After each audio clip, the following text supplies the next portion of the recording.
Diyos ko, narinig niyo ba ang chismis ng mga kapitbahay? Tungkol saan naman po yan, Mamay? Baka tungkol na naman yan sa kabit ni Mang Nestor na nahuli ng misis niya. Gas-gas na yon. Hindi tungkol doon ang chismis. Tungkol saan nga, Mamay? Alam ko na, tungkol yan kay Aling Nena, no?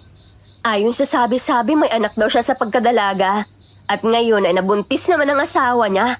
Kaloka. Nakakadiri, di ba? Hindi yun ang tinutukoy ko. Ano ba talaga, Mamay? May bago na naman bang chismis dito sa lugar natin? Nakita raw ni Aling Dolores ang aswang sa mansyon. Ano po? Aswang? Oo, aswang. At ang aswang na yun ay si Doña Candelaria.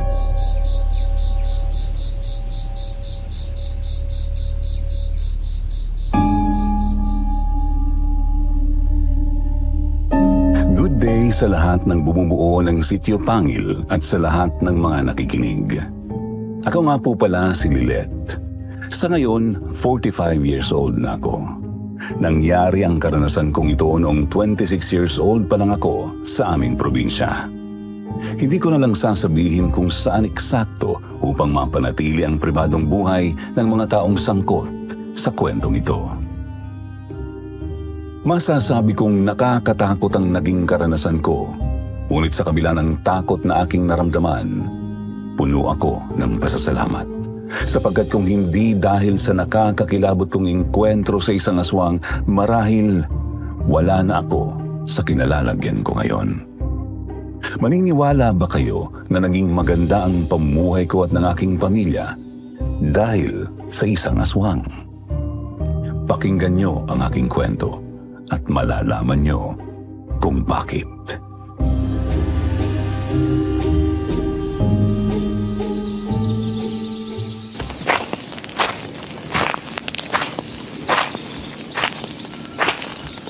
Totoo kaya yung sinabi ni Mamang na aswang daw yung nakatira dyan sa mansyon? Sus, naniniwala ka doon? Sa multo baka maniwala pa ako.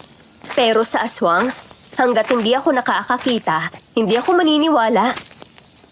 Gusto mong makakita? Di pumunta ka dyan sa mansyon.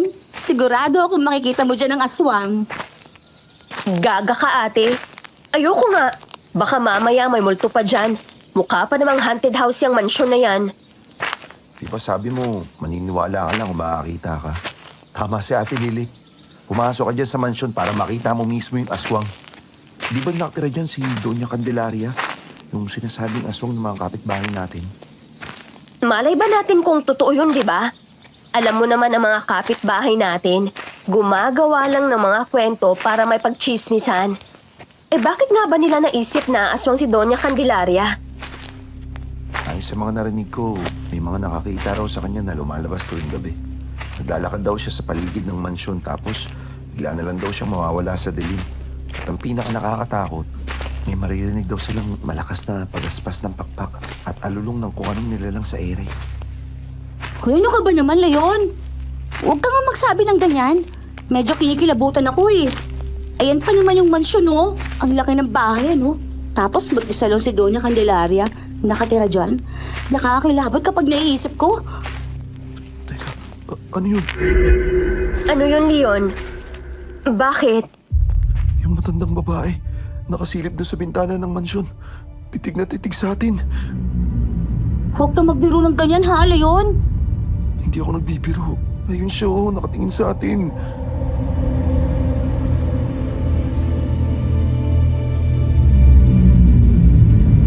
Nang mapalingon kaming tatlo sa bintana ng mansyon, nakita nga namin ang matandang babae. Si Doña Candelaria na siyang may-ari ng mansyon sa may kakahuyan. Kitang-kita namin ang mahaba niyang buhok na puno ng uban. May suot siyang kulay itim na damit at matalim ang tingin niya sa amin.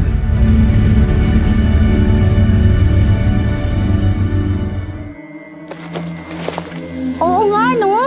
Ayun siya! Nakasilip sa atin! Tara, takbo na tayo!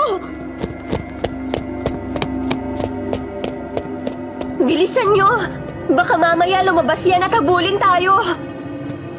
Nakita niyo, mukhang bro yung matanda. Mukhang aswang nga.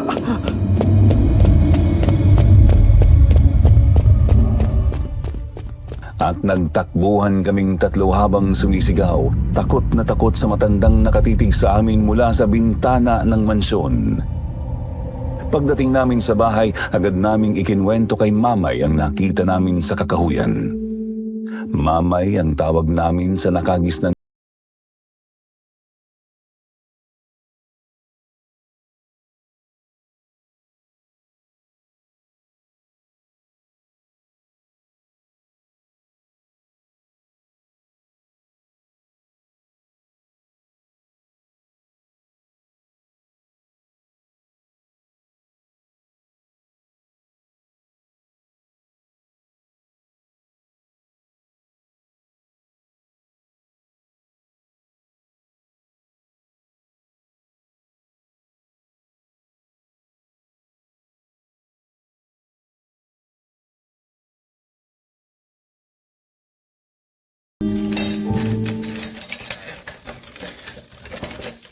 Ano? Pumunta kayo sa kakahuyan? Eh bakit kayo pumunta ron? Alam nyo namang nandun ang bahay ng aswang. Nagkayayaan lang naman po kami ng mamasyal sa kakahuyan. Napadaan lang kami sa lugar kung saan nakatirik ang mansyon ni Donna Candelaria. Ayun, nagkatakutan na. Nagkatakutan? Paanong nagkatakutan? Nakita po kasi namin, nakasilip sa bintana ng mansyon yung matandang babae. Nakatitig po siya sa amin kaya natakot kami at nagtatakbo pa uwi. Ikaw kasi Leon eh. Kung hindi mo nakita yung matanda, hindi naman namin malalaman na nakasilip pala siya. Hindi sana tayo natakot. Ay naku kayo talaga. Ang kukulit nyo. Di ba nga bilin ko sa inyo? Huwag na huwag kayong pupunta sa kakahuyan lalo na sa lugar kung saan nakatayo ang mansyon. Delikado ron. Paano kung atakiin kayo ng aswang na si Doña Candelaria? Bakit po ba nasabi ng mga kapitbahay natin na aswang yung matanda sa mansyon? Sabi ni Leon, may nakakita raw na lumalabas siya sa gabi at may narinig daw na lumilipad. Baka naman malaking ibon lang yun na lumilipad at mahilig lang talaga mamasyal tuwing gabi sa Doña Candelaria. Alam nyo kasi ganito yan. Kahit noong dalaga pa kami ng nanay nyo, marami ng kwento tungkol sa mansyon na yun. Ang sabi ng matatanda, ang asawa raw ng mayamang negosyante na si Don Mariano Castillo na si Doña Candelaria, na siyang may-ari ng mansyon na yun, ay pinaniniwala ang may lahing aswang. Galing daw siya sa Capiz, isang probinsyang kilala sa mga kwento tungkol sa mga aswang. Kumalat ang tsismis na yan, at hanggang ngayon buhay na buhay pa rin ang paniniwala ng mga taga rito na aswang siya. Kung noon pa pala pinaghihinala ang aswang si Doña Candelaria, bakit ngayon lang ulit siya napagchichismisan ng mga kapitbahay natin? Noon kasi puro haka-haka lang ang pagiging aswang niya. Pero ngayon may mga nakakakita na raw sa kanya na kapag lumalabas sa gabi, bigla na lang nawawala sa dilim.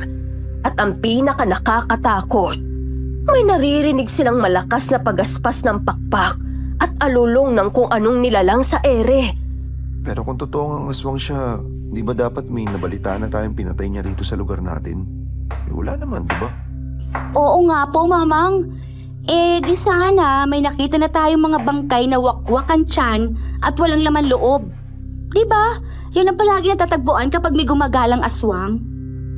Sa tingin ng iba, sa lugar siya nang bibiktima at hindi rito. Pero ang ikinatatakot ng mga kapitbahay natin, baka dumating ang araw na dito na siya umatake at manbiktima. Hindi lang siya masugod ng mga tao kasi wala pang matibay na ebidensya na aswang nga siya. Pero kung meron, naku, matagal nang nilusob ng mga taga rito si Doña Candelaria. Pero di ba sabi mo, Mamay, may asawa siya? Si Don Mariano? Nasaan na po siya? Matagal lang patay si Don Mariano. Ang bali-balita inatake siya sa puso. Pagkatapos noon umalis na rin ang mga anak nila at nagpunta na sa ibang bansa. Iniwan nila si Doña Candelaria na mag-isa sa mansyon. Pati mga kasambahay nila, umalis na rin mula nang mamatay ang asawa niya. Ni hindi man lang ba nabalitaan dito yung pagkamatay ni Don Mariano, Mamay? Wala man lang po bang nakiramay? Nalaman na lang ng mga tao na patay na si Don Mariano dahil naikwento ng isang kasambahay sa mansyon sa chismosang si Aling Dolores ang nangyari. Wala namang ibang pwedeng panggalingan ng balita. Kasi nga, wala namang ka-close ng mga tao ang pamilyang yun dito. Mailap sa tao ang mga nakatira sa mansyon, lalo na yung mag-asawa. Wala silang kaibigan dito sa lugar natin. Paano naman sila magkakaroon ng kaibigan? Bahay pa lang nila mukha ng haunted house. Tapos parang takot sila sa tao. Hindi lumalabas, hindi nakikipag-usap. Kaya hindi nga nakakapagtakang katakutan sila ng mga taga rito eh. At saka alam nyo ba? Kahit noon walang sino mang nangahas lumapit sa mansyon na yun. Kasi ayon sa mga sabi-sabi, lahat ng nagtangkang pumasok doon, napapahamak. Paano pong napapahamak? Bigla na lang silang nawawala at hindi na nakikita pa.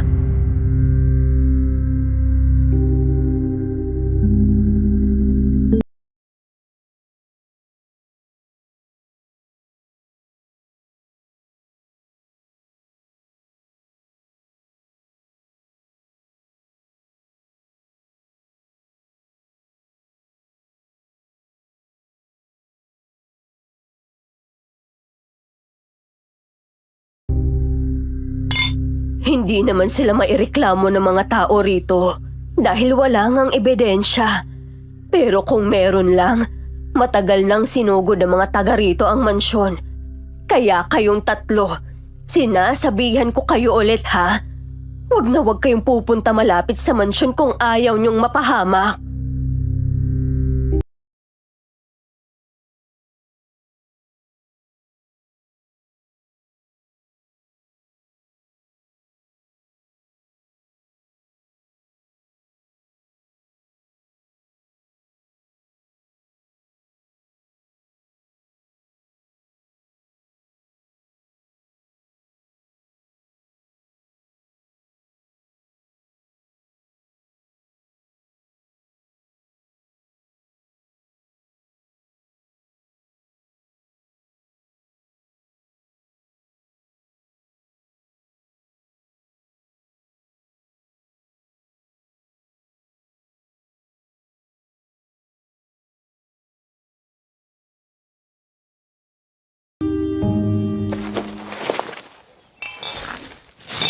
Hay, nako! Alam nyo ba, Fausto, Manding, may nakakita na naman daw kay Doña Candelaria na lumabas ng mansyon kagabi. Pagkatapos, nakita siya nagtatatakbo papasok sa kakahuyan. Maya-maya lang, may narinig daw na lumilipad. At ang hinala nila, manananggal yung lumilipad na yon. Aba, kahit ako'y naniniwala na manananggal nga yun. Kasi diba, manananggal lang naman ang aswang na lumilipad. Ano? Totoo ba yan, Dolores? Kung totoo yan, nakakabahala na talaga. Baka mamaya may mabiktima na siya rito sa atin. Kailangan nating balaan ng mga taga rito na wag nang lalabas kapag gabi kung ayaw nila mabiktima ng aswang na yun. Kaya nga, bakit hindi na lang natin paalisin ang matandang yun sa mansyon? Wala naman siyang ibang kasama doon, hindi ba? Kung sama-sama tayong lahat na magkakapit bahay na sa sugod doon, wala siyang magagawa. At dapat sa umaga tayo sumugod. Kasi di ba sabi nila, mahina raw ang mga aswang kapag araw. Hindi maaari yan, Dolores. Baka tayo naman ang makasuhan ng trespassing. Wala tayong sapat na basehan na aswang nga siya. Ano pa ba ang ebidensya ang gusto ninyo? May mga nawawala na nga rito sa atin.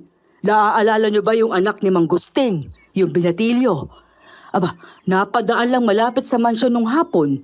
Tapos, hindi na nakabalik. Hanggang ngayon, hindi pa rin siya natatagpuan. Malakas ang kutob ko. Kinuha siya ng aswang at nilapa na. Nasa kainitan sila ng usapan nang bigla akong sumingit. Pagbilan po ng suka, Aling Dolores. Biglang natahimik ang tatlo at napatingin sa akin. Ay, lako! Kanina ka pa ba dyan, Iha? Opo, Aling Dolores. Masyado po kasi kayong abala sa usapan ninyo, kaya hindi niyo ako napansin. Nako, pasensya ka na, Iha. Nauwili lang kaming magkwentuhan. Ano nga ulit ang bibilihin mo? Suka po, Aling Dolores. Suka. Ay, oo nga pala. Sandali lang ha. Kasi naman, puro chismis ang inaatupag. Oh, heto na ang suka mo. Pasensya ka na talaga ha. Napasarap ang kwentuhan namin tungkol sa matandang aswang. Sino po? Si Doña Candelaria po bang tinutukoy ninyo? Oo, siya nga. Kilala mo pala siya, Iha. Nako, alam mo, malakas talaga ang kutob ko na manananggal ang matandang yon. Paano po kayo nakakasiguro? Nakita niyo na po ba ng dalawang mata niyo na manananggal siya? Hindi na kailangan yon, Iya. Marami nang nakakita sa kanya na lumalabas tuwing gabi at may naririnig pang lumilipad. Tama si Manding. Matagal nang bali-balita rito na aswang si Doña Candelaria. Kaya ikaw, Iha, mag-iingat ka. Huwag na huwag kang lalabas sa gabi at pupunta sa Kakahuyan, malapit doon sa mansyon, kung ayaw mong mabiktima ng aswang. Kayo naman, tinatakot niyo itong si Lele. Huwag mo silang pakinggan, Iha. Pero hindi rin naman masama ang mag-ingat. Sundin mo na lang ang payo nila. Kasi totoo naman, mapanganib talagang matandang yun. Sige po. Susundin ko na lang po kayo. Ayan, ganyan nga. Oh, heto ang sukli mo. Salamat ha. Ay, sige, ituloy na natin ang kwento. Ay, Diyos ko, nakakatakot na talaga rito sa baryo natin. At itinuloy nga nila ang kanilang chismisan, Sir Jupiter. Lihim na lang akong napangiti habang naglalakad pa uwi. Ngunit sa aking paglalakad, nadaanan ko ang isang kumpulan ng mga tao malapit sa Kakahuyan.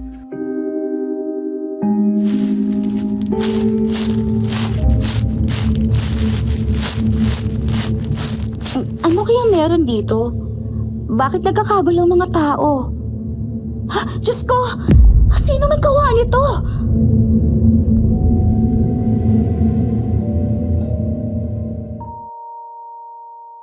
Hindi ko na kinaya ang nakita ko kaya nagtatakbo ako pa uwi.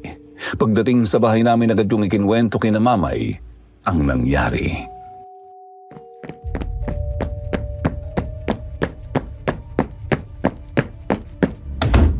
Oh, Lilit. Ano at humahangos ka? Baka hinabol na siya ng aswang. O baka nagpakita sa kanya si Doña Candelaria. Mamay, may nangyari po kasi. Ano ba ang nangyari? May pinagkakaguluhan po mga tao sa may bukana ng Kakahuyan. Bangkay ng isang baboy ramo. Halos gutay-gutay na ang katawan ng kawawang hayop. Huwag-huwag ang tiyan at nawawala ang laman loob. Diyos ko. Totoo ba yan, Lilit? Opo, Mamay. Nakakadiri po talaga. Nako, ate. Ibig sabihin, may nabiktima na si Doña Candelaria? Aswang ang may gawa nun. Mahilig daw ang aswang sa mga laman loob, di ba? Malas lang ng baboy ramo na yun. Siya ang ginawang pagkain ni Doña Candelaria. Ngayon lang may natagpo ang ganyan dito sa baryo natin. Mukhang dito na nga siya nang bibiktima. Mabuti na lang at hayop lang ang kinain niya. Pero paano kung sa susunod tao na ang mabiktima niya? Nanganganib tayo rito. Tahimik kaming nagkatinginan at hindi maikubli ang takot sa aming mga mata.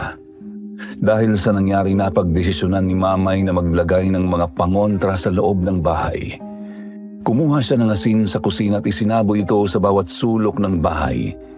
Binudburan din niya ng asin ng mga bintana at pinto upang hindi makapasok ang aswang na si Doña Candelaria. Kinagabihan, habang mahimbing na natutulog ang lahat, bigla akong naalimpungatan.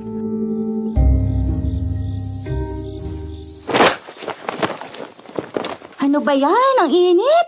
Pinagpapawisan na ako.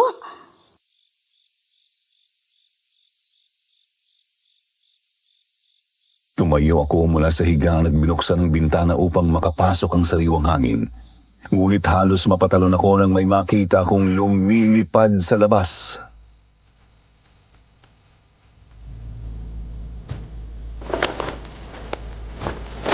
Diyos ko! Ang aswang! Yun ang aswang! Nakita ko ang nilalang sa ere at agad nanindig ang mga balahibo ko. Napakapangit ng mukha nito. Nanlilisik ang mapupulang mata. Matutulis ang pangil, may mahaba at manipis ang dila, at malalaki ang pakpak. Ngunit ang pinakakinilabutan ako ay nang mapansin kong kalahati lang ang katawan nito. Isa na itong manananggal. Si Doña Candelaria! Siya ang manananggal! Dali-dali kong isinarang bintana at bumalik sa higaan. Nanginginig ako habang nagtalokbong ng kumot, hindi makapaniwala sa aking nakita.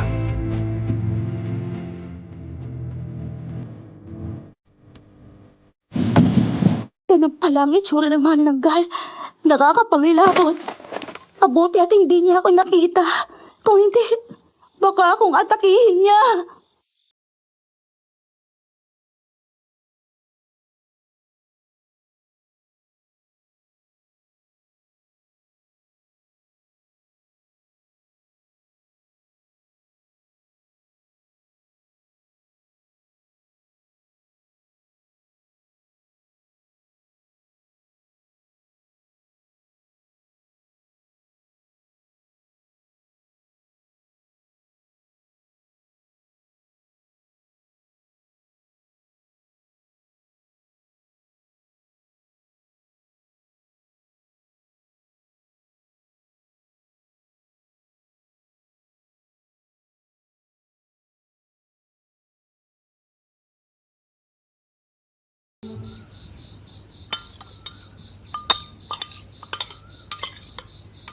Mamay, nakita ko po kagabi si Aling Candelaria. Ano? Anong pinagsasabi mo, Lilet? Kagabi po kasi. Nainitan ako kaya binuksan ko ang bintana. Pero may nakita akong manananggal. Nakakatakot ang itsura niya, mamay. Nanilisik ang mga mata. May matutulis na pangil. Malalaki ang pakpak at ang dila niya. Mahaba at parang sinulid. Ate naman eh. Kay aga-aga na nanakot ka. Baka naman nananaginip ka lang, ate. Hindi ako nananakot at hindi ako nananaginip. Totoong nakita ko. Totoo na may manananggal. Mabuti na lang at agad kong naisara ang pintana. Kung hindi baka akong sinugod. Diyos ko, Lilet. Delikado ang ginawa mo. Paano kung nakita ka ng manananggal? E di ikaw ang sinugod at nabiktima nun. Huwag na huwag ka nang magbubukas ng bintana sa gabi. Lalo na ngayon na may gumagalang aswang.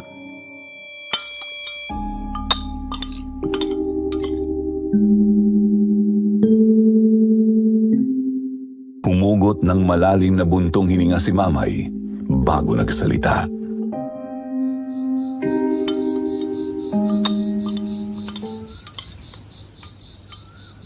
Mamaya, bubudburan ko ulit ng asin ang bintana niyo sa kwarto para hindi makapasok doon ang aswang. Pero mamay, nandito siya. Nagpaparamdam na siya sa baryo natin. Baka mamaya, may mabiktima na siyang kapitbahay natin. Kung mambibiktima man ang aswang, sana si Aling Dolores na lang. O kaya si Mang Manding at Mang Fausto. Mga chismosa naman sila eh. Oo nga. O kaya yung mga kabit na sumisira ng pamilya. Sila dapat ang inuunang patayin ng aswang.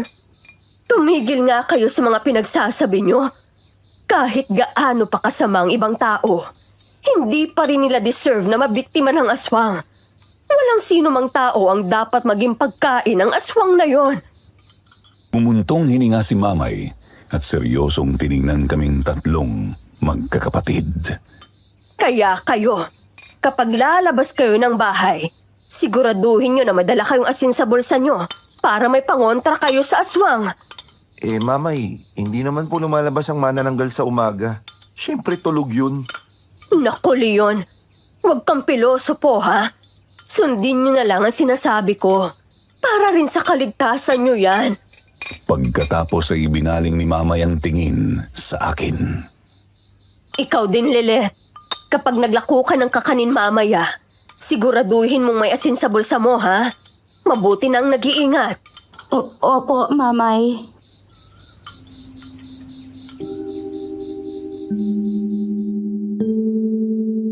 Samantala parehong nagkamot ng ulo sina Leon at Leia. Alam nilang wala silang magagawa kundi sundin ang bilin sa amin ni Mamay.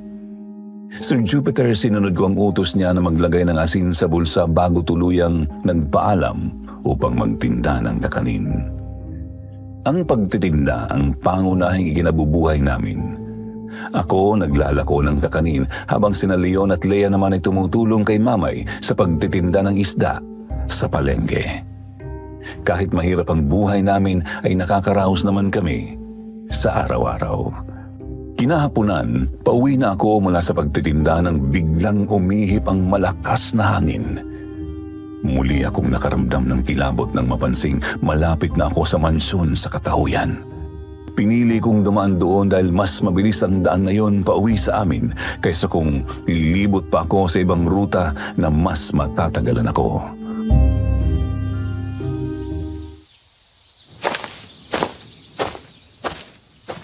Gusto ko na kasing makauwi ng maaga, kaya dito na lang ako dumaan. Patawarin mo ako, Mamay, kasi sinuway kita.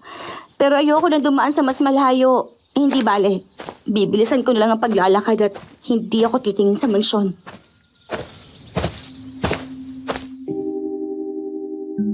Habang patuloy akong naglalakad papalapit sa mansyon, bigla akong nakarinig ng kaluskos sa likuran ko. Nanlamig ang buong katawan ko at agad akong kinilabutan. Bigla akong naalala ang aswang na nakita ko noong nagdaang gabi. Kahit nanginginig sa takot, pilit kong nilakasan ng loob ko. Dahan-dahan akong lumingon sa likuran, kinakabahan sa maaaring bumungad sa akin. Ngunit agad akong nakahinga ng maluwag nang makita kong isang matandang babae lang pala ang nasa likuran ko. Halata sa kanyang kilos na hirap siya sa pagbitbit ng kanyang mga pinamili.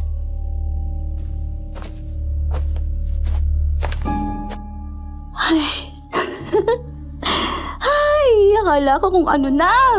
Buti na lang at hindi aswang. Tumingin ako sa matanda at nakita kong pawisan siya habang pilit na binubuhat ang mabibigat niyang pinamili. Dahan-dahan akong lumapit upang alokin siya ng tulong.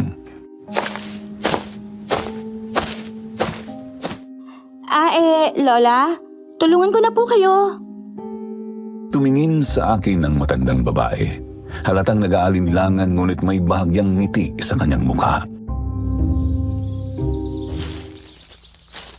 Naku, Iha. Nakakahiya naman. Ayos lang po. Naawa po kasi ako sa inyo. Mukhang ang bigat-bigat po ng mga dala ninyo, Lola. Ay, nako. Maraming salamat ha, Iha. Nakakahiya naman. Pero napakalaking tulong nito sa akin. Kinuha ko mula sa kanya ang hawak niyang malaking plastic bag at ako na ang nagbitbit nito, ngunit hindi ko napigilan ang sarili kong magtanong.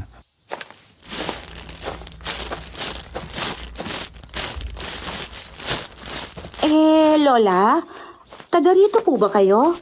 Parang ngayon ko lang po kayo nakita rito sa baryo. Oo, matagal na akong nakatira rito. Hindi lang ako madalas lumabas dahil mahina na ako. Marami nang sumasakit sa katawan ko. Bubuksan ko na sana ulit ang bibig ko upang magtanong kung saan siya nakatira. Ngunit bigla siyang huminto sa tapat ng mansyon. Nanlaki ang mga mata ko.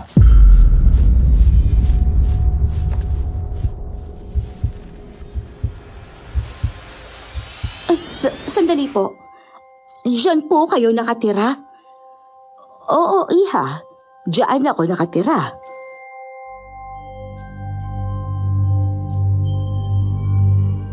Doon ko lang napagtanto na ang matandang tinulungan ko ay walang iba kundi si Doña Candelaria, ang matandang babae na mag-isang nakatira sa pinangingilagang mansyon sa Kakahuyan.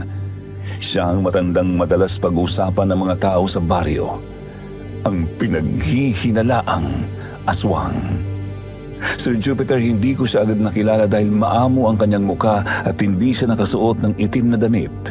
Hindi tulad noong una namin siyang makita na nakasilip sa bintana. Bagaman napansin ko pa rin ang kanyang mahaba at ubaning buhok. Bakit, Iha? May problema ba? Lumakas ang kabog ng dibdib ko habang naglalakad kami papasok sa kanyang bahay. Nahihiya akong bawiin ang tulong na inalok ko, lalo na't mabigat ang dala niyang pinamili. Pagdating namin sa pinto ng mansyon, bigla niya akong niyaya na pumasok sa loob.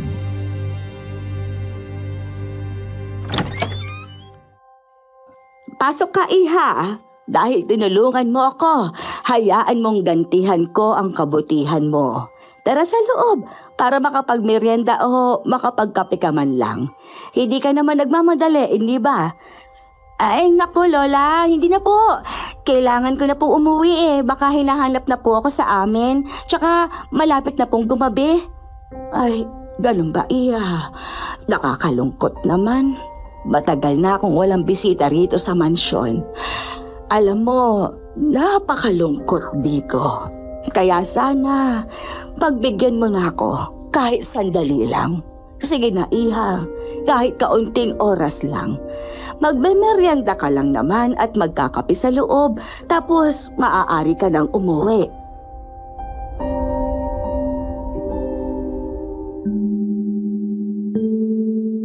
Sa sinabi ng matanda, nakaramdam ako ng awa. Hindi ko alam kung bakit, pero may kung anong nag-uudyok sa loob ko na pumasok sa loob ng mansyon.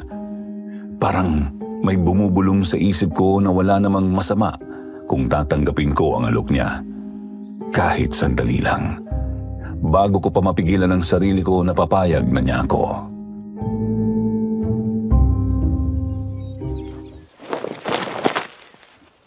Sige po, Lola. Pero sandali lang po, ha? Ay, nako. Maraming salamat, iha. Ay, sa wakas, magkakaroon na ako ng bisita rito sa mansyon. Ay, halika, tuloy ka. Ipaghahanda kita ng masarap na merienda. Ay, nga pala, ang pangalan ko ay Candelaria. Tawagin mo na lang akong Lola Candelaria. Ikaw, anong pangalan mo, iha?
Wow! Ang ganda po ng loob ng bahay niyo. Hindi ko akalain na ganito kaganda sa loob. Mukhang mansyon po talaga. Ang lahat ng nakikita mo sa loob ng mansyon na ito ay bunga ng aming pagsisikap ng asawa ko noong nabubuhay pa siya. Ang ilan sa mga gamit dito ay binili pa namin mula sa ibang bansa. Bawat piraso may kwento at bawat sulok ng bahay na ito ay may puno ng aming alaala. Kaya mahal na mahal ko ang mansyong ito. Gusto mo bang makita ang kabuuan ng mansyon, iha? Lilet po. Ako po si Lilet.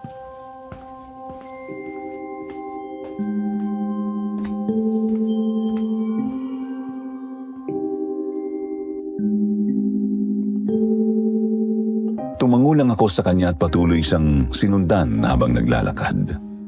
Dahil sa mga magagandang bagay na nakikita ko sa loob ng mansyon, pansamantala kong nakalimutan ang takot ko sa kanya. Pansamantalang nawala sa isip ko na isa siyang aswang. Mula sa sala hanggang sa kusina, hindi ako makapaniwala sa mga nakikita ko. Lumaki ako sa hirap kaya para sa akin yun na ang pinakamagandang bahay na nasilayan ko sa buong buhay ko. Bawat sulok punong-puno ng yaman at karangyaan mula sa mamahaling kortina sa mga bintana hanggang sa makikinang na nakikita ko sa loob ng mansyon pansamantala kong nakalimutan ang takot ko sa kanya. Pansamantalang nawala sa isip ko na isa siyang aswang. Mula sa sala hanggang sa kusina, hindi ako makapaniwala sa mga nakikita ko. Kamangha-mangha talaga ang loob ng mansyon na ito. Para akong nasa isang pelikula o teleserye. Bawat sulok punong-puno ng yaman at karangyaan mula sa mamahaling kortina sa mga bintana hanggang sa makikinang na pinggan na nakadisplay sa antigong estante. Ko ang mga lumang painting na nakasabit sa pader. Agad na agaw ng isa sa mga ito ang aking atensyon.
Matagal nang pumanaw ang asawa ko. Inatake siya sa puso. Ang mga anak ko naman ay may kanya-kanya ng pamilya. Nagpunta silang lahat sa Amerika. Ilang taon na rin silang hindi bumabalik dito sa Pilipinas. Ni hindi na nga nila ako naaalalang dalawin. Nakalimutan na nila ako. Para bang hindi ako naging bahagi ng buhay nila. Dati, ang mansyong ito ay puno ng kasiyahan. Pero ngayon, puro alaala na lang ang natira. Sa kanyang mga sinabi, bumigat ang pakiramdam ko, Sir Jupiter. Ramdam ko ang lungkot ni Doña Candelaria at ang pangungulila niya sa kanyang pamilya. Nakikita ko sa kanyang mga matang pananabik na makita at muling makasama ang kanyang mga anak. Ngunit sa likod ng kanyang ngiti, naroon ang pait ng katotohanang matagal na siyang kinalimutan ng mga ito. Huwag na po kayong malungkot, Lola. Malay niyo po, isang araw, bigla na lang nila kayong sorpresahin, di po ba? Huwag po kayong mawawala ng pag-asa. Naniniwala po ako na ang pamilya ay pamilya. Kahit magkakalayo, darating ang araw na magkakasama-sama rin po kayo. Sana nga, iha. Sana nga.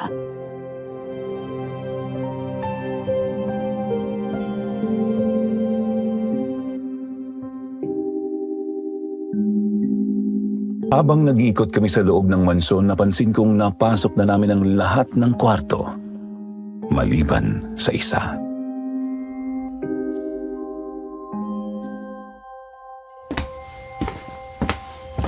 Lola, napansin ko po na lahat ng kwarto sa mansyon ay naipakita niyo na sa akin.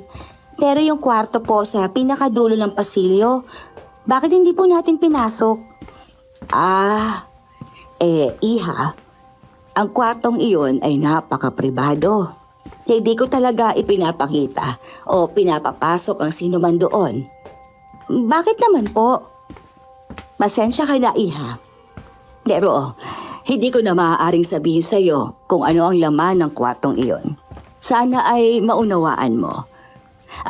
Ang mabuti pa ay bumaba na tayo sa kusina. Ipaghahanda kita ng masarap na merienda. Hindi na ako nagtanong pa nang sabihin niyang hindi na maaaring pasukin ang kwartong yon. Pero sa isip ko, bakit sa lahat ng kwarto sa mansyon, yun lang ang hindi niya ipinakita? Parang may itinatago siya roon. Bigla akong nangilabot. baka may tinatago siyang aswang doon. Pero pilit kong inalis ang ganoong kaisipan.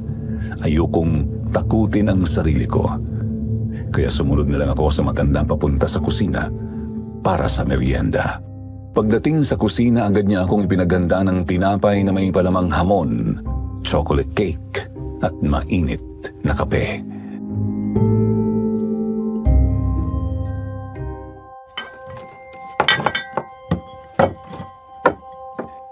Oh, iha, kumain ka na kumain ha. Kung gusto mo pa, kumuha ka lang. Magpakabusog ka. Ay naku, salamat po Lola. Sobra na nga po ito eh. Kulang pa yan, iha. Sa pagtulong mo sa akin kanina. Sabihin mo lang sa akin kung nagugutom ka pa at ipagluluto kita ng spaghetti. Kung hindi mo naitatanong, masarap akong magluto. Lalo na ng mga paboritong pagkain ng aking mga anak noong nandito pa sila. Ay, wag na po Lola. Tama na po ito. Baka hindi na po ako makakain sa amin eh. Ganun ba? Sige, ipagbabaon na lang kita para may maiuwi ka sa inyo. Naku, wag na po. Nakakahiya naman po. Wag ka nang mahiya ha. Oh, eto. Ipinagbalot na kita. Masarap yan. Bigyan mo rin ang mga kapatid mo. Nga pala, meron ka ba mga kapatid? Opo. 3 po kami magkakapatid. Natatandaan niyo po ba kami? Kami po yung mga batang nakita niyo mula sa bintana. Nagtatakbo po kami dahil natakot kami nang makita namin kayo nakadungaw. Tama pala ako na may mga kapatid ka nga. At kayo pala yung mga batang yon. Akala ko ay may masama kayong tangka at gusto niyo pumasok sa mansyon dahil nakatingin kayo sa bahay ko. Kaya pinandilatan ko kayo ng mata. Ay pasensya na, ako natakot ko kayo. Oh, heto, dinagdagan ko pa para sa mga kapatid mo.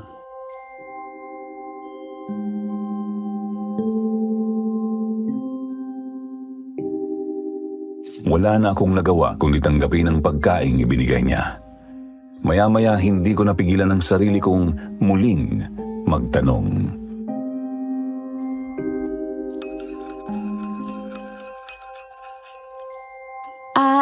Lola, bakit hindi niyo ipagawa ang labas ng mansyon?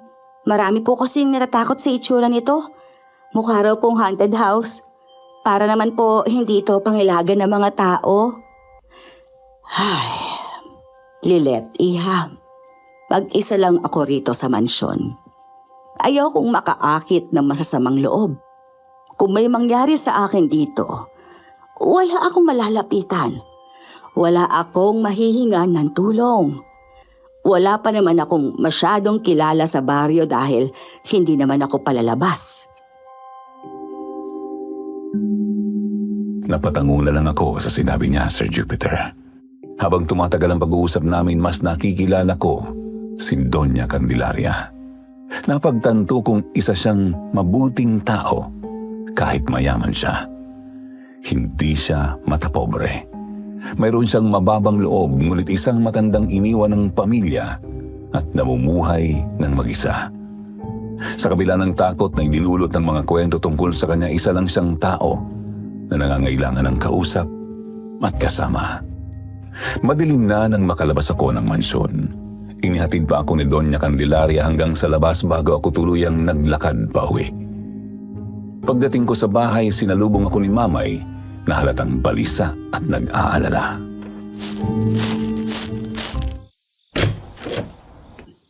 Mamay, nandito na po ako. Diyos ko naman, Lilet. Anong oras na? Mag-aalas 7 na.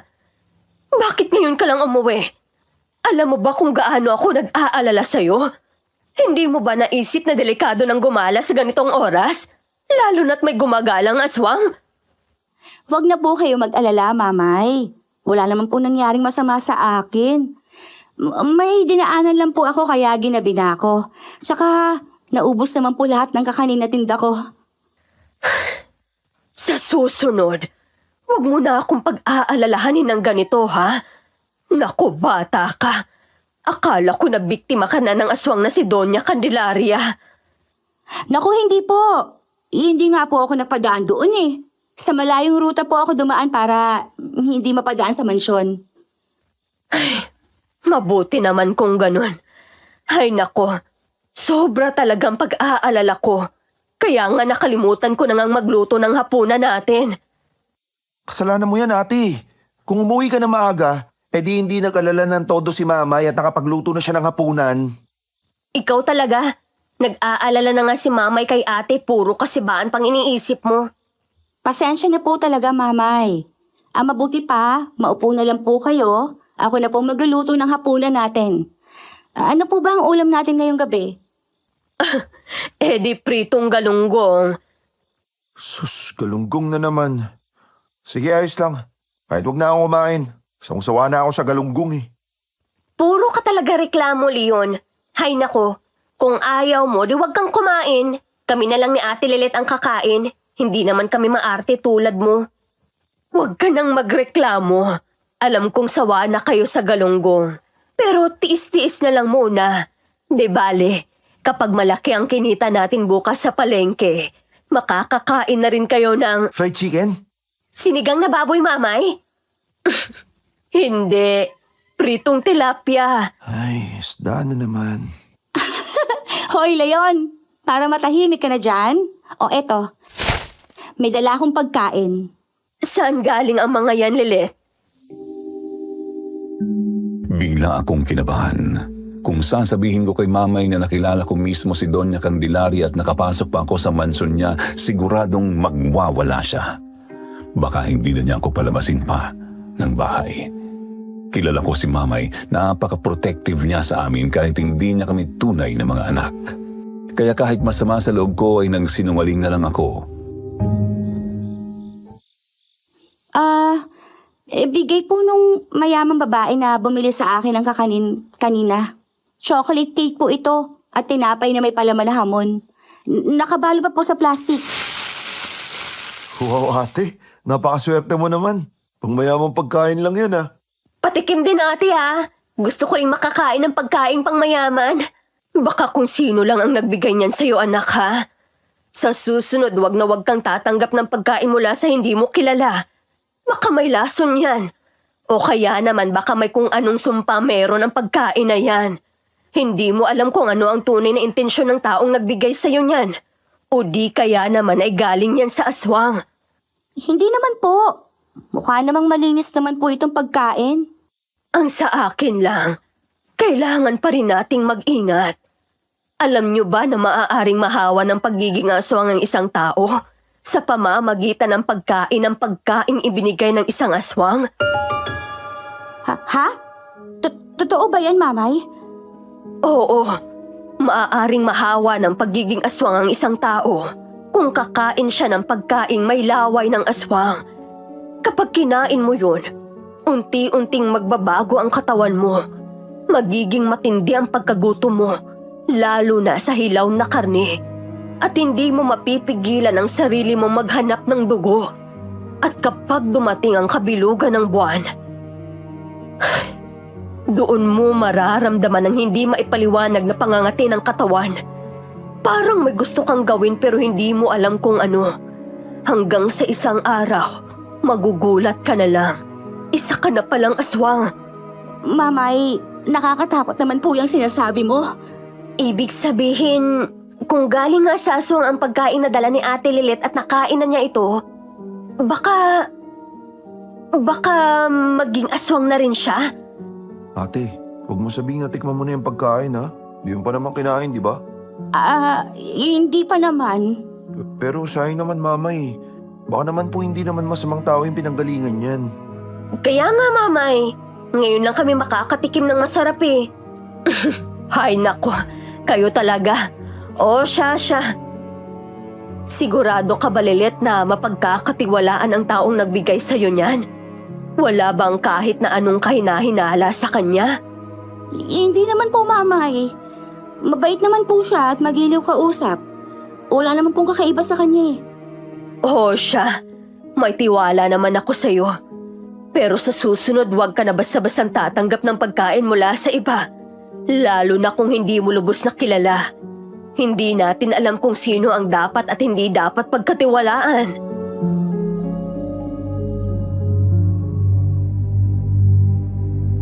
Pero bigla kong kinabahan sa mga sinabi ni Mamay.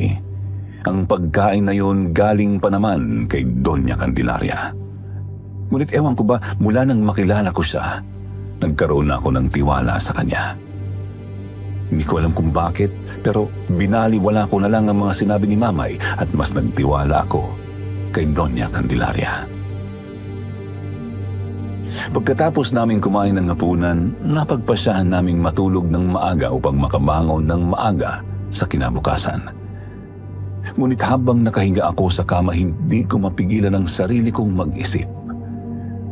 Totoo nga kayang aswang si Doña Candelaria? Kung hindi naman siya, sino ang manananggal na nakita ko sa labas ng bintana? Kinaumagahan,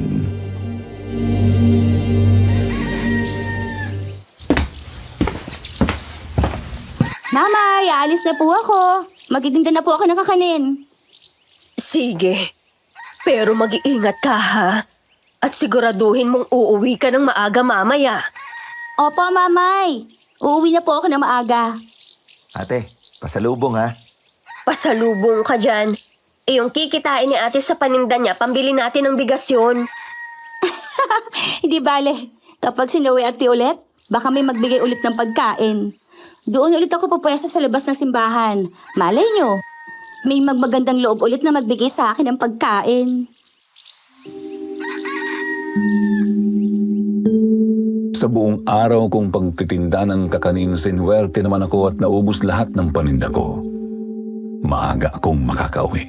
Pero biglang pumasok sa isip ko na dumaan muna sa mansyon upang dalawin si Doña Candelaria. Gusto ko ring pasalamatan siya sa ibinigay niyang pagkain. Pagdating ko sa mansyon, agad akong sinalubong ng matanda. Halatang natuwa sa aking pagdating. Ay nako, mabuti naman at dinalaw mo ulit ako, iha. Halika sa loob at ipaghahanda ulit kita ng merienda. Alam kong pagod ka sa maghapong pagtitinda. Sige po, Lola. Salamat po. Mula noon, nabuo na ang isang di inaasahang pagkakaibigan sa pagitan namin ni Doña Candelaria, Sir Jupiter. Dahil naaawa ako sa matanda, madalas ko na siyang dalawin sa mansyon. Nakikinig ako sa kanyang mga kwento at siya rin ay nakikinig din sa mga kwento ko. Kapag maaga akong nakakauwi mula sa pagtitinda, pumupunta ako sa mansyon upang tulungan siya sa mga gawaing bahay, lalo na't mahina na siya at uugod-ugod na. Isang hapon habang nagkakwentuhan kami sa loob ng mansyon,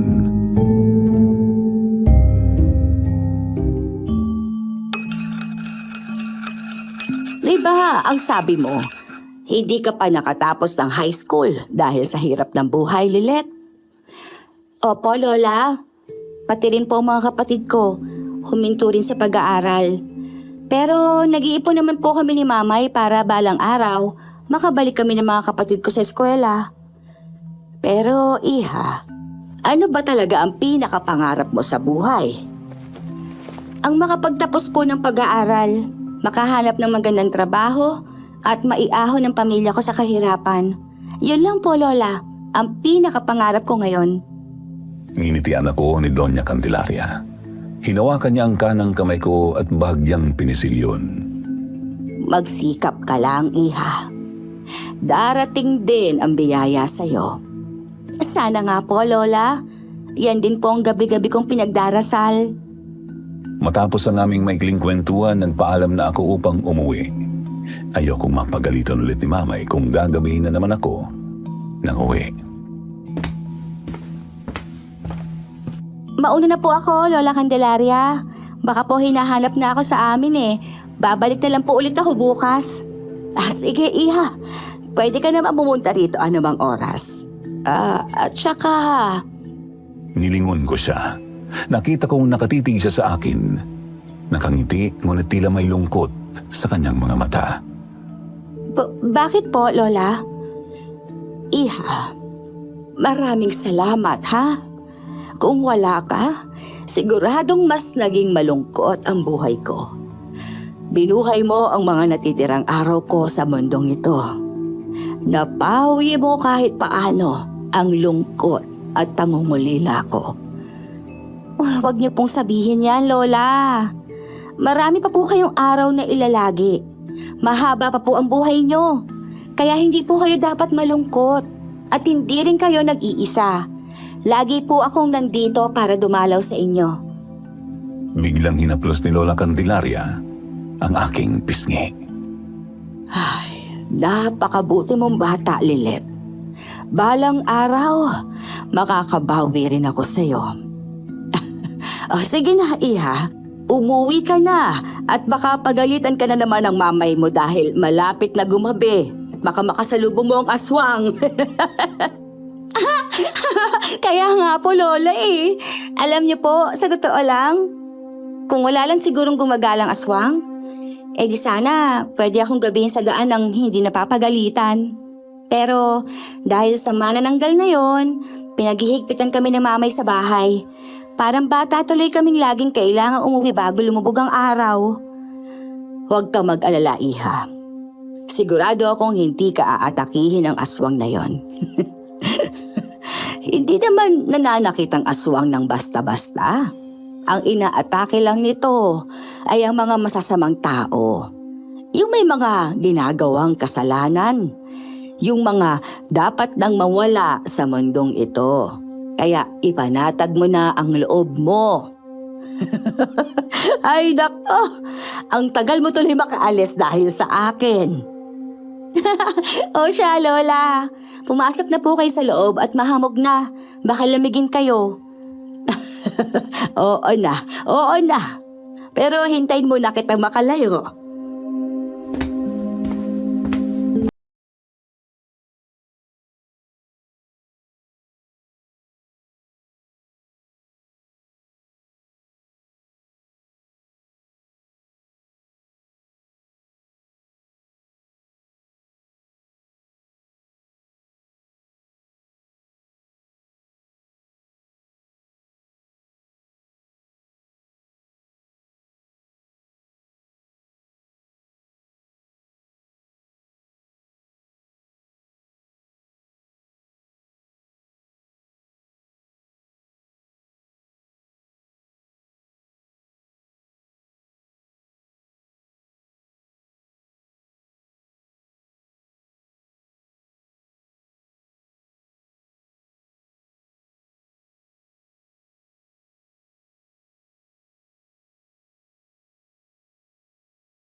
Ay, huy, kawawa naman yung asawa ni Densyo, ano?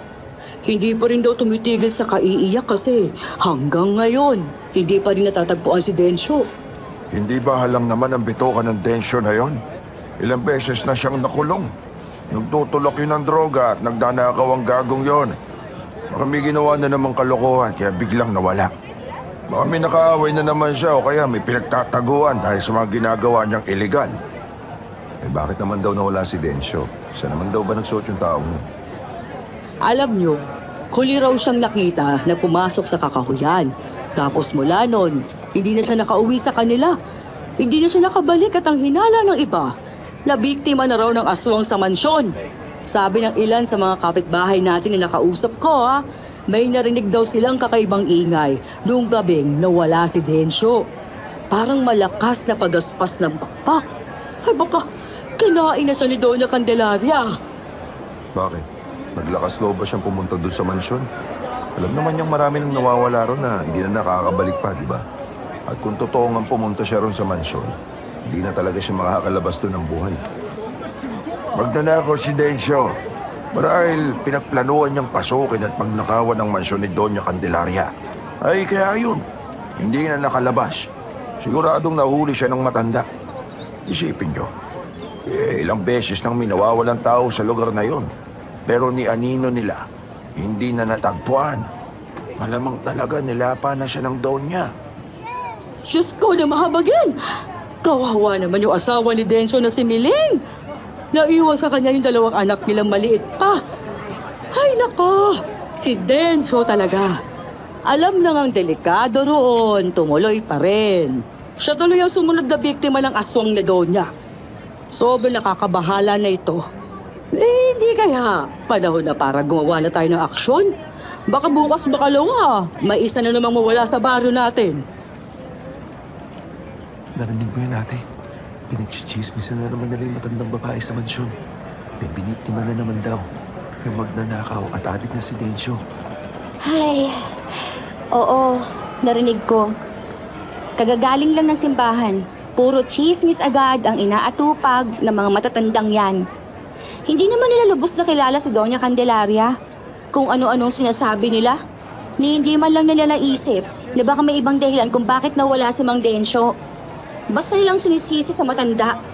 Kahit walang pruweba, nakakainis. Para bang ang dali nilang husgahan ng isang tao nang hindi nila alam ang buong kwento. Hayaan mo na sila, ate. Diyan sila masaya. Ano mang bababago kahit pagsabihan mo sila. Yun talaga yung mga tao rito. Mahilig sa kwentong walang kasiguraduhan. Kahit wala silang nakitang ebidensya, basta may mapag-usapan lang ayos sa kanila. Kaya wag na lang nating pansinin. Pati tayo madamay sa chismis nila.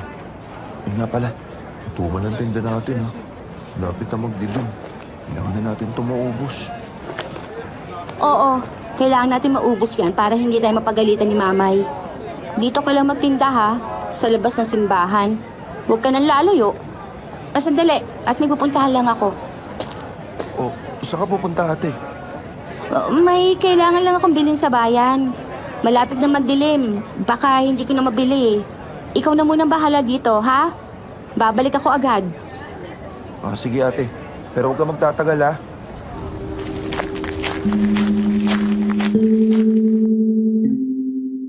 Ang totoo, hindi naman ako pupunta sa bayan. Pupuntahan ko si Doña Candelaria.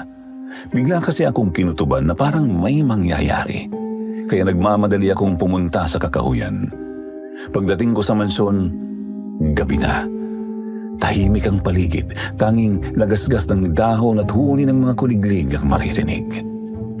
Lalapit na sana ako sa pinto upang kumatok nang bigla kong mapansin ang isang anino na gumagalaw sa gilid ng mansyon. Sir Jupiter, napasingap ako nang makita kong si Doña Candelaria pala yun. Nasa labas, naglalakad papunta sa masukal na bahagi ng kakahuyan. Ngunit ang pinagtataka ko, bakit siya naroon sa ganoong oras? Hindi ba delikado para sa isang matandang babae ang gumala sa gabi, lalo na sa loob ng kagubatan? Bigla kong naalala ang sabi-sabi ng mga tao tungkol sa kanya, na lumalabas siya tuwing sasapit ang gabi.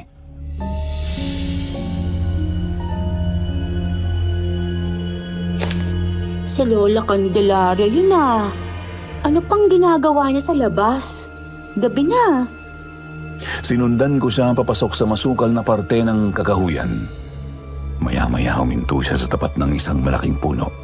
Ako naman ay nagtago sa likod ng makakapal na halaman at kitang-kita ko nung nagbago ang kanyang anyo. Pinubuan siya ng malaking pakpak, humaba ang kanyang mga kuko, nagkaroon siya ng matatalas na mga pangil at nahati ang kanyang katawan. Ilang saglit lang, lumipad siya sa ere. Diyos ko, tama nga sila. Si Doña Candelaria ang manananggal. Di pigilan ko ang sarili kong mapasigaw. Nanginginig ang buong katawan ko habang pinagmamasdan siya na lumilipad sa ere. Sa oras na yun, wala na akong pagdududa. Si Doña Candelaria nga ang manananggal. Kailangan ko na umalis. Kailangan ko makalis dito bago pa niya ako makita. Dahan-dahan akong umatras. Pinilit ko na hindi gumawa ng ingay. Ngunit sa sobrang kaba, natapakan ko ang isang tuyong sanga. Napahinto sa paglipad ang manananggal. Dahan-dahan itong lumingon pababa, direkta sa direksyon kung saan ako nakatayo. Naku, nalintikan na. Sa sobrang takot ko, nagtatakbo ako palayo ng hindi lumilingon. Ngunit ramdam ko ang malamig na hangin na bumalot sa katawan ko at sa sulok ng paningin ko tila may aninong sumusunod sa akin. Pero hindi ko na yun pinansin. Ang tanging nais ko lang ngayon makalayo at makatakas mula sa lugar na yun. Pero habang tumatakbo, nadapa ako dahil sa isang ugat ng puno.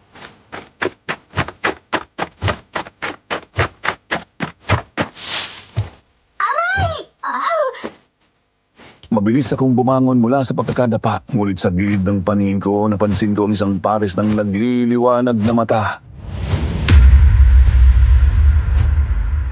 Nakatitig sa akin mula sa itaas. Diyos ko! Awa na lang ka! Ano nang gagawin ko? Bahala na! Ipinagpatuloy ko ang pagtakbo ng hindi lumilingon. Kahit hingal na ako, hindi ako tumigil hanggang sa makabalik ako sa simbahan. Oh, bakit ngayon ka lang ate? At bakit hingal na hingal ka? Nagmamadali akong pumunta dito para sunduin ka. Ubos na ba ang paninda natin? Ubus na ang paninda natin ate, gabi na. Mapagalitan tayo ni mamay.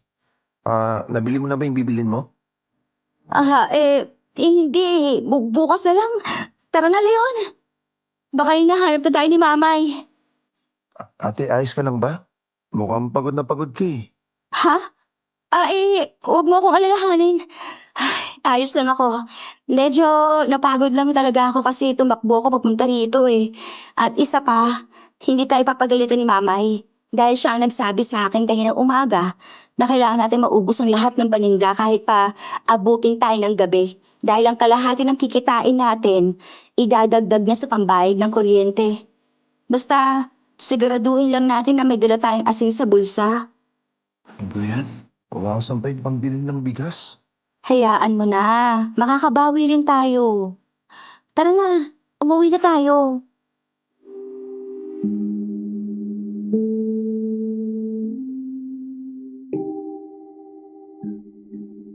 Habang naglalakad kami pauwi, hindi pa rin maalis sa isip ko ang natuklasan ko na si Doña Candelaria, ang mananangkal. Pinagkatiwalaan ko siya pero hindi niya sinabi sa akin ang totoo. Naalala ko na may asin pala ako sa bulsa. Kung inatake niya ako sa kakahuyan dahil sa nalaman ko ang lihim niya, hindi ako magdadalawang isip na isaboy yun sa kanya. Pero mabuti na lang at wala siyang ginawa sa akin. Nang gabing yun, hindi ako makatulog. Pero, kung may masama siyang intensyon, dapat noon pa lang inatake na niya ako at nilapa. Pero bakit hindi niya ginawa? Sa halip, pinakitaan niya ako ng kabutihan. Naging mabait siya sa akin at itinuring akong parang apo. Ay, ano ba talaga ang totoo? Naguguluhan na ako. Napabuntong hininga na lang ako. Alam kong hindi ako mapapakalihan at hindi ko siya nakakausap. Bukas ng gabi pupunta ako sa mansyon. Kailangan kong marinig ang paliwanag niya. Kahit hindi pa rin maalis ang takot sa dibdib ko dahil sa nalaman ko naglakas loob akong harapin siya. Nang sumunod na gabi, lihim akong nagtungo sa mansyon. Tumakas ako sa bahay dahil kapag nakita ko ni Mamay, siguradong malalagot ako. Pagdating ko roon, nanlaki ang mga mata ko nang makita ang manananggal na lumilipad pabalik sa mansyon. Mukhang nanghihina ito. Dahan-dahan ko siyang sinundan hanggang sa makita kong unti-unti siyang nagbago ng anyo. Naging si Doña Candelaria. Ngunit sa gitna ng kanyang pagbabagong anyo, bigla siyang bumagsak sa lupa. Hindi ko na napigilan ang sarili kong lapitan siya habang dahan-dahan akong lumalapit, lalo akong nanlumo sa aking nakita. Si Doña Candelaria, sugatan at nangihina. May 2 tama ng bala sa kanyang katawan. Isa sa takiliran at isa sa dibdib.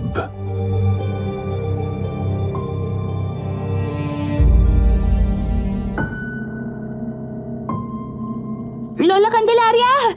Anong nangyari sa inyo? Ha? Lilet, ikaw ba yan? Ako nga po ito, Lola. Ano pong nangyari sa inyo? Bakit kayo may tama ng baril? Habang naghanap ako ng hayop na makakain sa gubat, may mga sundalo palang naroon. Nakita ako nung isa at pinagbabaril ako. Diyos ko! Mukhang malala po ang tama niyo, Lola. Sandali lang po. Hihingi ako ng tulong. Ngunit bago pa ako makatayo, mahigpit niyang hinawakan ang aking braso.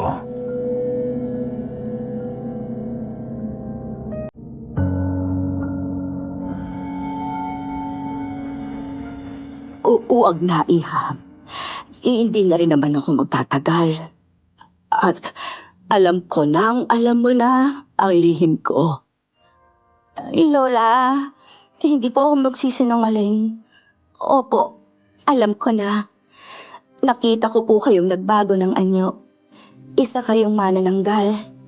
Kayo ang gumagalang aswang sa baryo. Pero, bakit hindi niyo po sinabi sa akin, Lola? At bakit hindi niyo ako nilapa nang mahuli ko kayo? Hindi ko sinabi ang totoo dahil alam ko kung paano ang magiging reaksyon mo. Natatakot akong lumayo ka at iwasan ako at ayoko yung mangyari, iha. Napamahal ka na sa akin.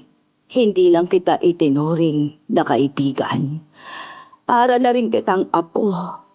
Pero ngayon, natatakot ako, iha. Natatakot ako sa ideyang tuluyan mo akong kamuhian matapos mong malaman ang katotohanan. Isa akong manananggal, Lili. Lola, May dugong aswang ako na nananalitay sa aking ugat. Ngunit ako lamang ang ganito sa aming pamilya. Sa kabila nito, buong puso akong tinanggap ng aking asawa. Ngunit nang matuklasan ng aming mga anak ang aking tunay na pagkatao, hindi nila ako nagawang tanggapin. kaya po pala sila umalis at iniwan kayo mag-isa. Oo, iya. Hindi naman ako nanggagambala sa mga tao. Karne lang ng hayop ang kinakain ko. Pero ano, Lola? Pero galit ako sa masasamang tao, iha. Kapag may taong nagpupunta dito na may masamang balak, nilalapa ko sila at kinakain. Kaya hindi na sila nakikita pang muli. Kung ganon, totoo nga mga sabi-sabi. Totoo nga may mga nawawala rito sa kakahuyan dahil sa inyo. Kayo po ang dahilan kung bakit nawawala yung kapitbahay namin na si Mang Densyo. Oo, iha. O ako nga. Pero masasamang tao lang ang pinapatay ko. Hindi ako pumapatay ng inosente, lalo na ng mabubuting tao na tulad mo. Kaya hindi kita inatake. Dahil alam ko, mabuti kang tao, Lilet. Yung sinasabi mo, si Mang Densyo, nagtangka siyang pasukin ang mansyon at pagnakawan ako. Kaya tinapos ko ang buhay niya. Ganon din ang ginawa ko sa ibang mga taga-baryo na nagtangka na masama rito.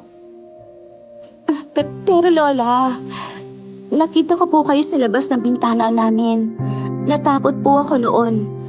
Akala ko mamibiktima na kayo sa baryo. Hindi, iya. Naghahanap lang ako ng hayop na makakain. Wala na ako mahuli, kaya sinubukan ko maghanap sa inyo. Pero wala rin akong nakita. Mabuti na lang at may nahanap akong baboy ramo sa kakahuyan. At yun ang kinain ko. Sa sinabi niya, gumaan ang pakiramdam ko, Sir Jupiter. Unti-unting nawala ang takot sa aking dibdib. Sa halip, naawa ako sa kanya. Sa matandang naging bahagi na ng buhay ko. Hindi ko na napigilan ang luhang namuo sa aking mga mata. Lola, akala ko po talaga kakainin niyo na ako. Kaya tumakbo ako na mabilis. Nakita nga kita. Hingal na hingal sa pagtakbo. Pero wala akong balak na atakihin ka. Sinundan lang kita para takutin ng kaunti. Lola naman eh. Muntik na ako mahimatay sa takot. Akala ko talaga katapusan ko na. Hindi ko magagawa sa iyo, Iha. Kaya huwag ka na matakot at magtampo sa akin. Huwag mo rin sana akong kamuhian dahil sa nalaman mo, ha? Lola, hindi ko po kayo kinamumuhian. Natakot po ako sa inyo, opo. Pero, hindi ibig sabihin no na hindi na kayo mahalaga sa akin. Paano ko po magagawang kamuhian ng taong itinuring akong kaibigan, itinuring akong apo, itinuring akong pamilya? Salamat, Iha. Napakalaking ginhawa niyan sa puso ko. Kahit pa alam kong hindi na ako magtatagal. Lola, huwag kayong magsalita ng ganyan. Makinig ka, Iha. Kapag namatay ako, ilibing mo ang bangkay ko sa ilalim ng punong ito. Gusto ko na dito ako mahimlay, malapit sa mansyon. At kapag wala na ako, kunin mo sa tukador, malapit sa bintana ng kwarto ko, ang isang sulat. Lola naman, lumaban po kayo. Baka may paraan pa. Basahin mo ang sulat. Para sa iyo yun, Iha. Tandaan mo, mahal kita. Sa kaunting panahon na nagkakilala tayo, minahal na kita bilang aking apo. At sa huling buntong hininga niya, unti-unti niyang ipinikit ang kanyang mga mata. Niyugyug ko pa siya ngunit hindi na siya gumagalaw. Nang hawakan ko ang kanyang pulso, wala na.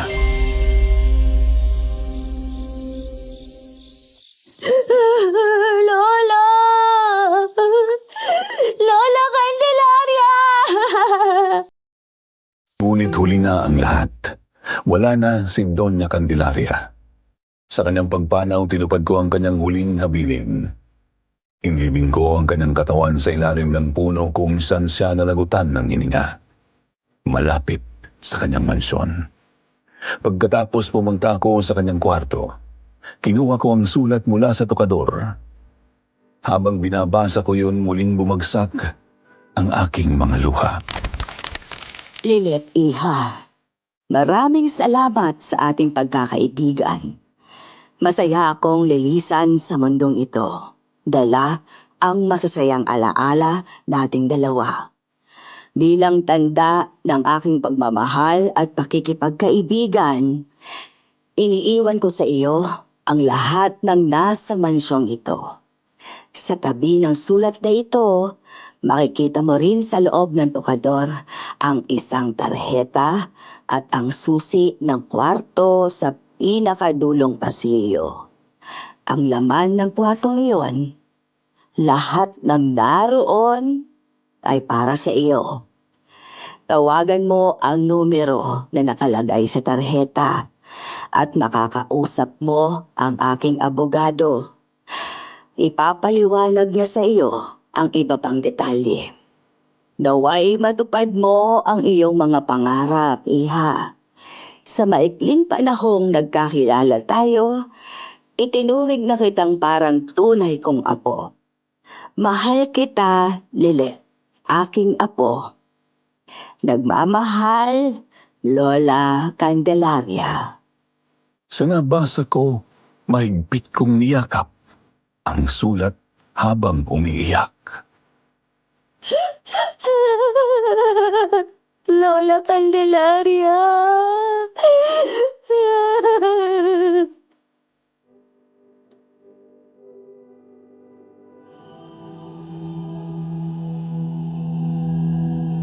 Sir Jupiter, sinunod ko ang sinabi niya. Kinuha ko ang tarheta at susi sa tokador. Pumunta ako sa pinakadulo ng pasilyo kung saan naroon ang kwarto na ayaw niyang pabuksan. Gamit ang susi ay binuksan ko ang pinto.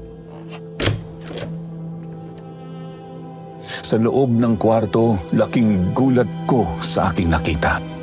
Ang kwartong matagal nang hindi pinapabuksan ni Doña Candelaria ay puno ng kayamanan. Diyos ko, ang lahat ng ito para sa akin?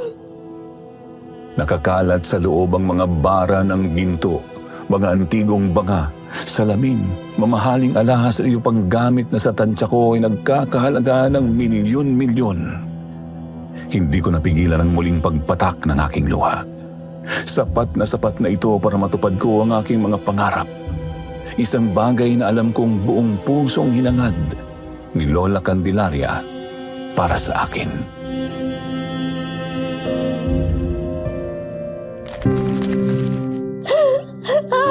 Maraming salamat po, Lola Candelaria. Hindi ko po ito inaasahan. Pero mula sa puso ko, maraming salamat po.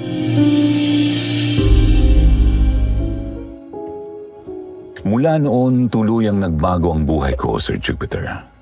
Ikinuwento ko kay Mama at sa mga kapatid ko ang lahat tungkol kay Doña Candelaria. Ang pagkakaibigan namin at ang kayamanang ipinagkaloob niya sa akin. Hindi sila makapaniwala. Nagkaroon ako ng kaibigang aswang. Tinawagan ko rin ang numero na nakalagay sa tarjeta at nakausap ang abogado ni Doña Candelaria. Sinabi niya sa akin na sa akin ipinamana ng matanda ang lahat ng kanyang ari-arian, negosyo at salapi. Wala na raw kasing pakialam ang kanyang mga anak kaya minabuti niyang ipamana sa akin ang lahat ng kanyang kayamanan. Hanggang ngayon, hindi ko pa rin lubos maisip na yumaman tayo dahil nagkaroon ka ng kaibigang mana ng Galilet. Pero malaki ang pasasalamat natin sa kanya dahil natupad ng lahat ng pangarap mo. Nakapagtapos na kayong magkakapatid, meron na tayong mga negosyo at maayos na ang pamumuhay natin. Sa totoo lang, wala na akong mahihiling pa. Ako rin, ate. Hanggang ngayon, hindi ko pa rin maisip na nakaahon na tayo sa hirap. Mabuti na lang talaga at nakilala mo ang totoong pagkatao ni Doña Candelaria, Ate Lilit. Kung hindi, malamang hanggang ngayon, nakatira pa rin tayo sa baryo. At araw-araw pa rin nating nakikita mga chismoso na si Mang Manding at Mang Fausto. Pati na rin yung reyna ng chismis na si Aling Dolores. Ikaw talaga? Pero alam nyo, higit pa sa kayamanang iniwan sa akin ni Lola Candelaria, yon ay walang iba kundi ang aming pagkakaibigan. Isang alaala na mananatili sa puso ko habang ako'y nabubuhay.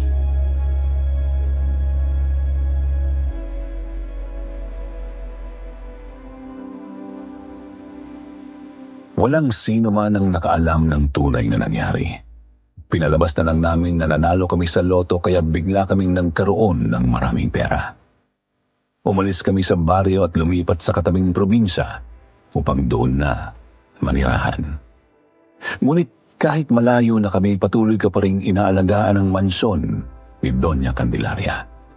Pinapalinis ko ito buwan-buwan bagaman hindi namin nagawang tumira roon. Baka kung ano pa kasi ang isipin ng mga tao. Hinayaan na lang namin silang maniwala na nakakatakot pa rin ang mansyon na tila naroroon pa rin si Doña Candelaria. Paminsan-minsan dinadalaw namin ito upang magbakasyon at mag-alay ng bulaklak sa ilalim ng malaking punong kanyang hantungan. Palagi rin kaming nag-iingat na walang makakakita sa amin. Sa ngayon, wala na akong mahihiling pa, Sir Jupiter. Nasa akin na ang lahat at ang lahat ng ito ay dahil sa kabutihan ng isang nilalang na itinuturing ng marami bilang isang halimaw. Ngunit ang totoo, mas may puso pa siya kaysa sa iba.